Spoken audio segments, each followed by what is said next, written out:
আজকে আমি ইচ্ছা মতো শপিং করুম। হ্যাঁ তুমি তো আসছেই আমার পকেট খালি করার লিগা। হ্যাঁ আরে বিশাল, কেমন আছো? ওয়াও! Oh no!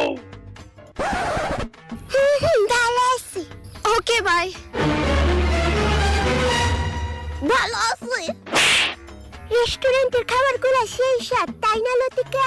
ভালো আছি।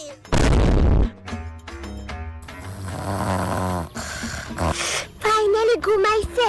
ভালো আছি। ভেতরে জানি কি হইতেছে। পেটে ব্যথা করতেছে। ভালো আছে। কংগ্রেচুলেশন মিস্টার বিশাল, আপনার ঘরে বেড়াল হয়েছে। ওয়াও! তুমি এখন কেমন আছো লতিকা? ভালো আছি। কন্যা বোধ হয় আর 2-3 বছর বাসুম গো। ভালো আছে। ভালো আছে। ওই শান্তি দিল না।